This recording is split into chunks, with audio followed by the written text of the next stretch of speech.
Something big is brewing in New England, and no, that is not an overreaction. Free agency has cooled off, the draft is right around the corner, and what we are seeing now are some very real signs that the Patriots are not just trying to compete again. They are trying to send a message across the AFC.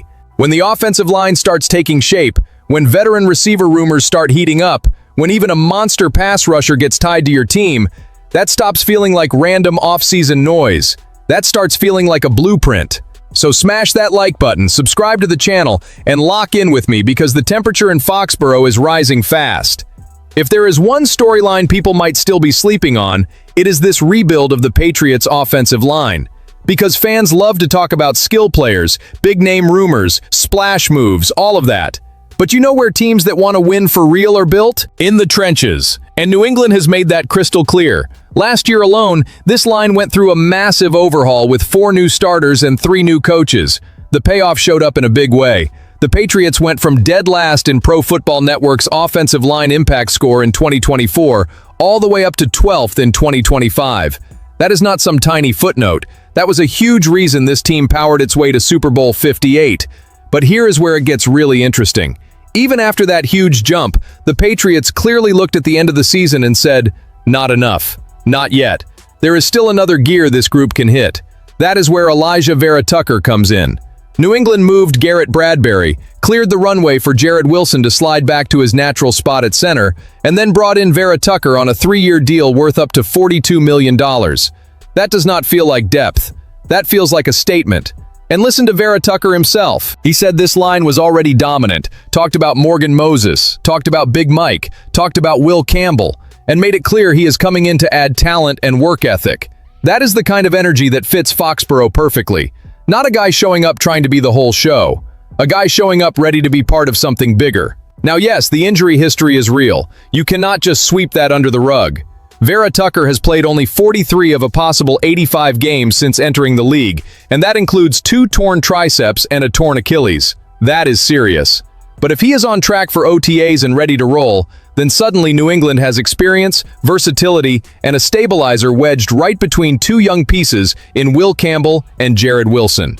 That matters. A lot. And that is the read here. The Patriots are not building an offensive line just to survive. They are building one to protect Drake Maye, bully teams in January, and turn this offense into a machine with teeth. Once Foxborough starts getting stronger on the inside, the entire team starts to level up. Now let's get to the part of the offseason that always lights up the fan base, wide receiver. Because yes, the Patriots made a move. Yes, they brought in Romeo Doubs after releasing Stephon Diggs. And yes, Doubs is an intriguing player. He had 55 catches for 724 yards and 6 touchdowns in 2025. He is still only 25, and there is every reason to think he could take another step forward, catching passes from a quarterback like Drake Maye. That is all real. That helps the offense. That gives the room more structure. But here is the truth Patriots fans cannot ignore. This team still does not have a true number 1 receiver. That is why the Deebo Samuel noise hits the way it does. Bleacher Report's Gary Davenport called Samuel the perfect free agent signing for New England. And honestly, the logic tracks. We are not talking about 2021 Deebo, the all-pro wrecking ball who blew past 1,400 receiving yards. That version may be in the rearview mirror. But we are also not talking about a washed-up player with nothing left. In 2025, he still put up nearly 800 total yards and 6 touchdowns in Washington. So maybe the fireworks are not what they used to be, but the spark is still there. And what really jumps out is the fit. Deebo is the kind of player who can catch a short pass and turn it into chaos. He is violent after the catch. He plays with edge. He commands attention. And in a receiver room where Doubs looks like a solid, useful, ascending piece, but not exactly a nightmare for defenses, that changes the whole equation. Deebo might not be the long-term alpha anymore, but as a short-term WR1 or WR1A while the Patriots draft and develop the future, that gets very interesting very fast. Because look at the bigger picture. Add a proven veteran now, give the offense a stronger floor in 2026, and buy yourself the freedom to draft a receiver without forcing that rookie to come in and save the franchise on day 1. That is smart team building. That is vision. That is how real contenders operate when they want to win now without punting on tomorrow. Now let's be clear, this is still speculation. There is no official deal, no confirmed move, no reason to pretend this is already done. But the rumor makes sense, the fit makes sense, the timing makes sense. So I want to hear from you. If it were up to you, would you bring Deebo Samuel to Foxborough as that bridge to the next true WR1?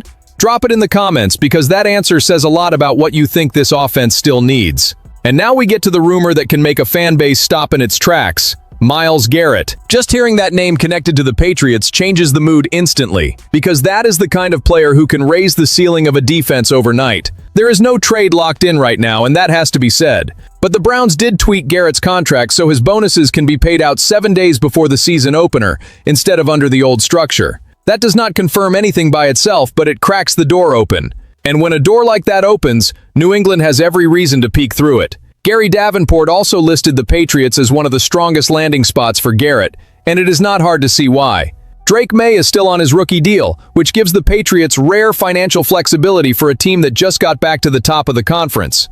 With more than $35 million in cap space, this front office has room to think big. And even though the defense posted 48 sacks last season, there is still space to crank the pass rush up another level, especially after losing K'Lavon Chaisson. The tricky part, obviously, is the price tag. New England probably does not have the kind of player Cleveland would drool over in a deal, which means the cost would likely come in draft picks, and not cheap ones either. That is where the real debate begins. Is it worth paying that kind of price? In my view, if the Patriots truly believe 2026 is the year to go full throttle in the AFC, then this is exactly the kind of move you have to think hard about. Garrett is not just another piece, he is a wrecking ball. He bends protections, blows up game plans, and keeps quarterbacks hearing footsteps all afternoon. And do not forget, this guy just came off a historic season with 23 sacks. That is not normal production. That is a one-man storm system. So the read in Foxborough is simple. Right now, it is a rumor, not a real negotiation we can confirm. But it is the kind of rumor that fits the Patriots' ambition. If this team wants to send a thunderclap across the league, there are not many bigger ways to do it. And to wrap up this whole wave of signals coming out of Foxborough, we have to talk about the draft. Because not every move that points to the Patriots' future comes with a superstar name, a giant contract, or a headline-grabbing rumor. Sometimes the move that matters most is the one flying just under the radar. That is where Travis Burke comes in, the massive Memphis offensive tackle who has been gaining traction in the pre-draft process and has already been linked to the Patriots with a reported top 30 visit in April. A lot of people might look at that and say, wait, did the offensive line not already improve a ton? Yes, it did. And that is exactly why this matters. Teams that are scrambling look for quick fixes. Teams that are thinking big look for sustainability. And New England's current offensive line situation screams the second one. The starting group looks a lot more stable now with Will Campbell, Jared Wilson, Elijah Vera Tucker, Big Mike, and Morgan Moses in the picture. But depth is still a real conversation. Moses is heading into his age 35 season, and there is already some expectation that his workload could be managed. Vidarian Lowe is gone in free agency, and while the Patriots do have options behind the starters, it is hard to say they already have a clear, trustworthy backup ready to keep the whole unit steady if things get shaky. That is why a prospect like Burke starts to make a lot of sense. His profile is fascinating. He is huge at 6'9" and 325 pounds, with strong hands, long arms, and enough athletic juice to run a 5.17 at the combine. Lance Zierlein highlighted his drive-blocking ability for a player of his size, plus the hip and ankle flexibility that helps him create leverage. That is real developmental clay right there. Now, he is not a finished product. He still struggles to sustain blocks, can be slow out of his stance, and looks more comfortable in pass protection than in the run game. There are also concerns about how quickly he picks up edge stunts. So no, this is not a plug-and-play starter, but that is exactly the point.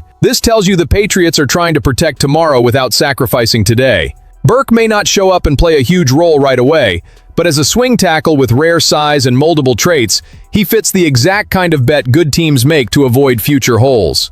That is the Foxborough read. The Patriots do not just want a good line in 2026.